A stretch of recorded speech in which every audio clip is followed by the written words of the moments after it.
नमस्कार मेरे प्यारे प्यारे बच्चों। तो बड़ा ही सुंदर सवाल है ये। जीएस पेपर 2 में पूछा जाता है। Indian constitution, polity, political science optional. The basic structure doctrine is implicit in Indian Constitution. The Supreme Court only given it an explicit form. क्या है? एक्सप्लिसिट फॉर्म दी है इसको।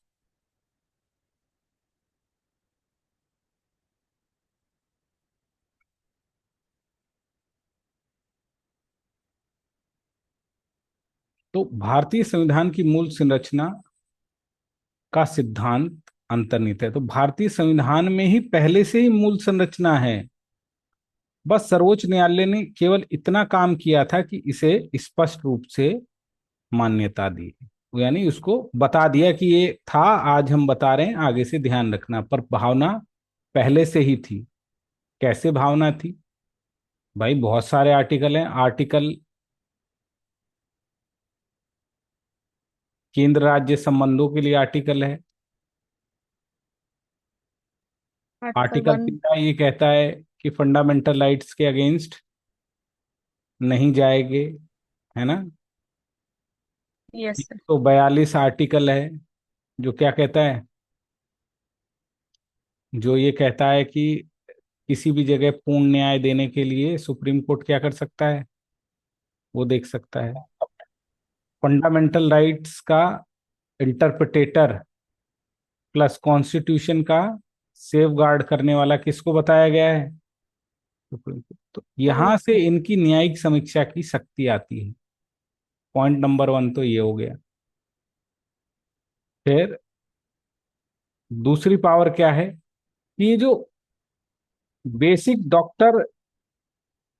डॉक्ट्रेन है, ये भावना तो जो धर्मनिरपेक्षता की भावना है या संविधान की सर्वोच्चता की भावना है या भारत एक डेमोक्रेसी देश रहेगा, भारत एक सेकुलर देश रहेगा, यहाँ पर फ्री एंड फेयर इलेक्शन रहेंगे, जुडिशियल जुडिशियल रिव्यू करने की शक्ति किसकी है?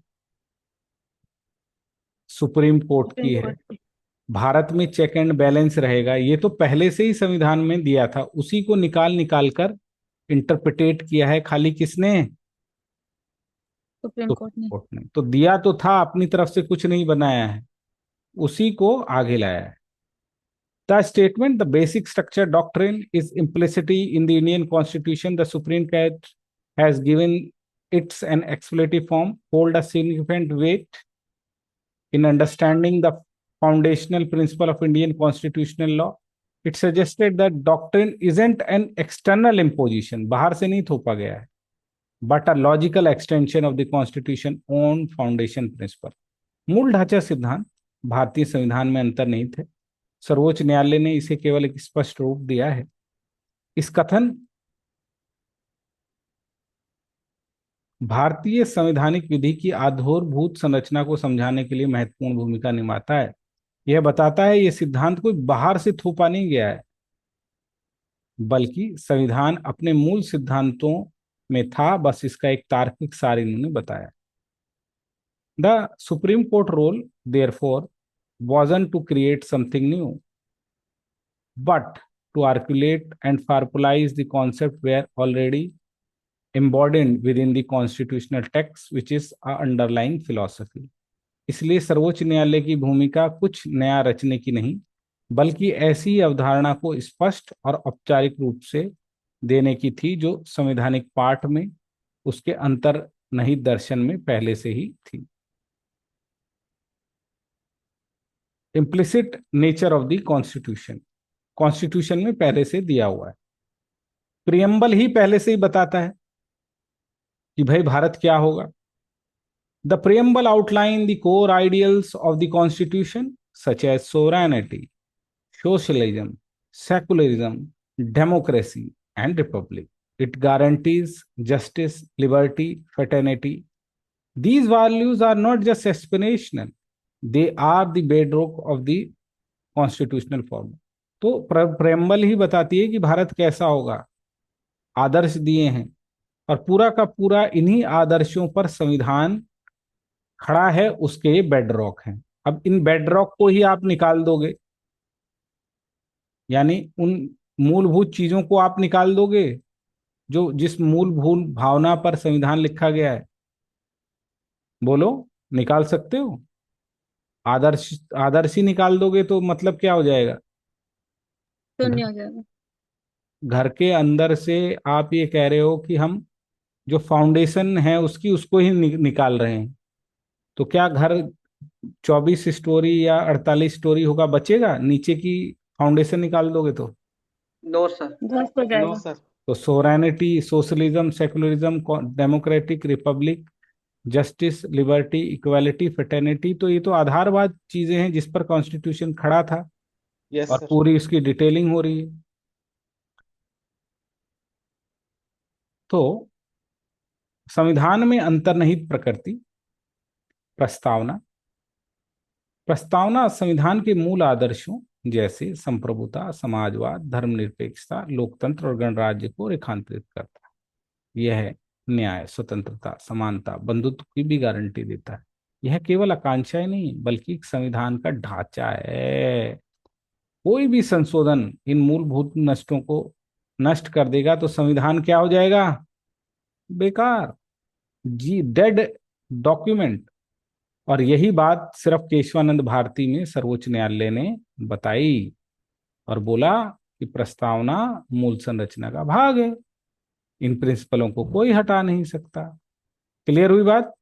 सिर्फ उन्होंने ये बात बताई। The amendment that destroy these foundation principle would render the constitutional unrecognizable. It will be a dead document. The Supreme Court in Keshwananda Bharati 1973 recognized the preamble as the part of basic structure doctrine. तो यहाँ पर preamble की values को थी केशवानंद भारती में बताया। The federalism and the separation of power. The Constitution establish a federal system with a clear division of the power between union and the states. It also mandates the separation of power among the three organs of government. तो federal system बताता है, तीन में बांटता है सूची के जरिए। It also mandate the separation of power among the three organ of the government: the legislature, the executive, and the judicial. These are considered essential for maintaining the check and the balances and preventing the concentration of the power in the single branch. ये बताता है कि भाई सरकार के तीन अंग होंगे, और किसी, और चेक एंड बैलेंस होगा, और किसी एक के पक्ष में ताकत नहीं होगी। ठीक है?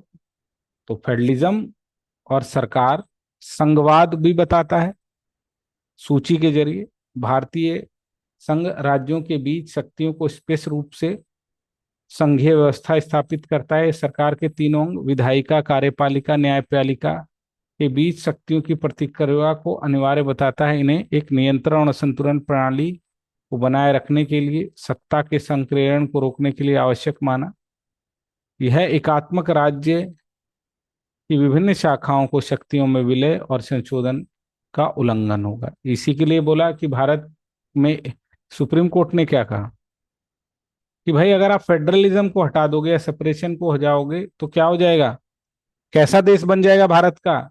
यूनिटरी, एकात्मक, जो कि नहीं बनना चाहिए। फंडामेंटल राइट्स, क्या इनको हटा दोगे आप, जिसके ऊपर इतनी डिबेट हुई? While the Supreme Court has clarified not all fundamental rights are the part of the basic structure, the principle of fundamental right, तो सुप्रीम कोर्ट ने बोला कि देखो सारे फंडामेंटल राइट नहीं बोल रहे हैं, पर मूल अधिकार अपने आप में क्या है, ये होने चाहिए, और ये बेसिक स्ट्रक्चर का पार्ट है।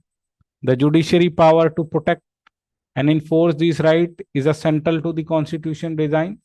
The ability to unbend fundamental right in a way abrogate this essential nature would be unconstitutional. तो आप पूरे को हटा दोगे, ये सही नहीं माना जाएगा। ये क्या माना जाएगा? अनकॉन्स्टिट्यूशनल। हाँ, मौलिक अधिकार। सर्वोच्च न्यायालय ने स्पष्ट किया कि सभी मौलिक अधिकार मूल ढांचे का हिस्सा नहीं है, लेकिन मौलिक अधिकारों का सिद्धांत स्वयं में मूल हिस्सा है। यह अधिकारों की रक्षा, उन्हें लागू करने के लिए न्यायपालिका की शक्ति का केंद्र बिंदु है।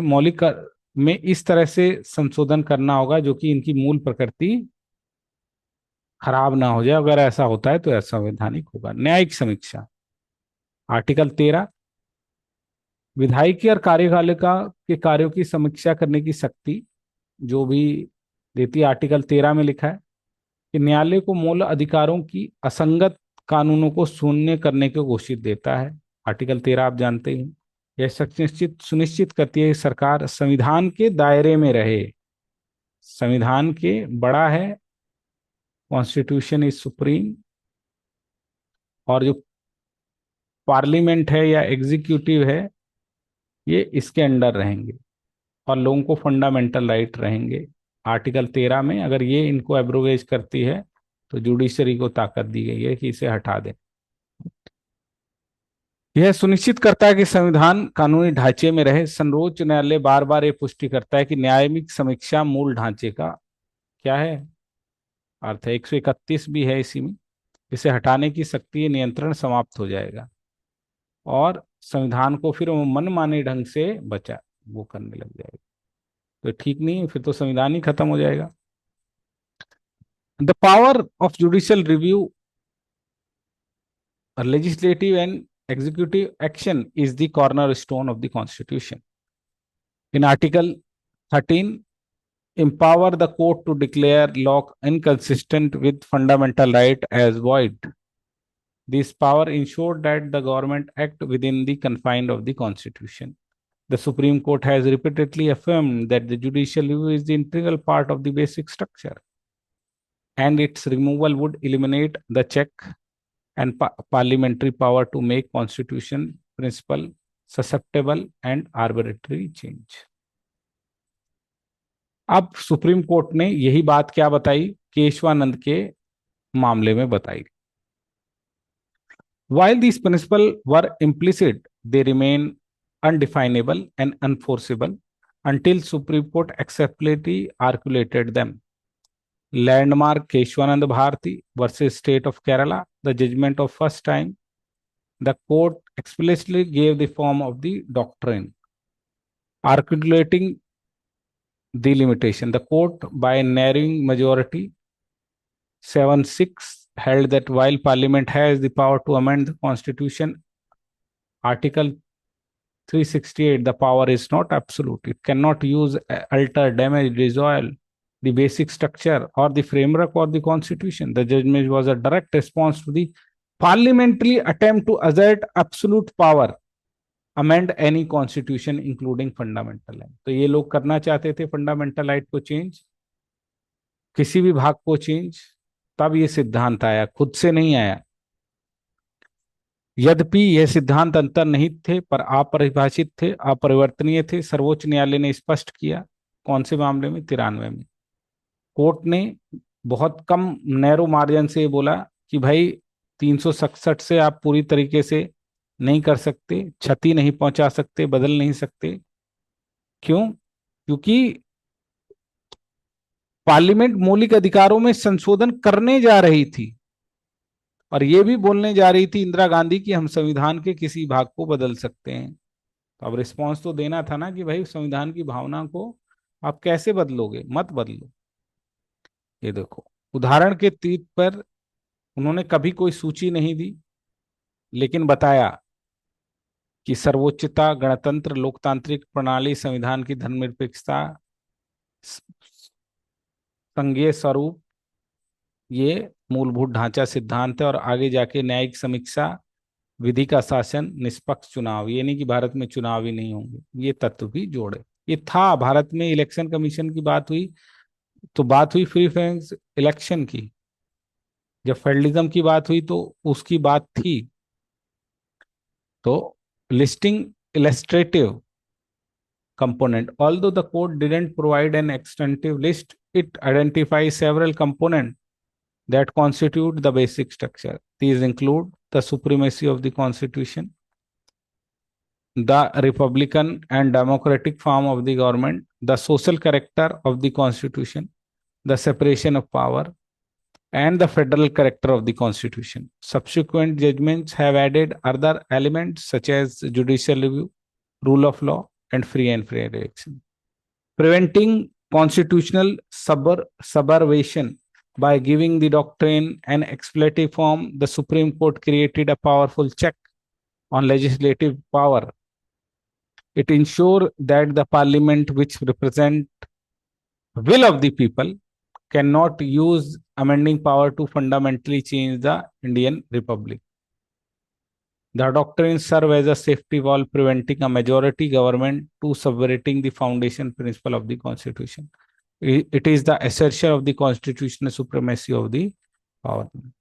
तो क्या बोला कि भाई अगर किसी की मेजोरिटी आ जाए तो भी वो अपनी तानाशाही ना चला पाए, संविधान के अंदर चले। तो संविधान के विध्वंस को रोकना, तो सर्वोच्च की शक्तिशाली पर अंकुश लगाया। इसने ये सिद्धांत बताया कि संसद जो जनता की इच्छा का प्रतिनिधित्व करता है, लेकिन उसके बावजूद भी वह मौलिक स्वरूप को नहीं बदल सकता, क्योंकि यह एक सुरक्षा वाल्व का इसने काम किया।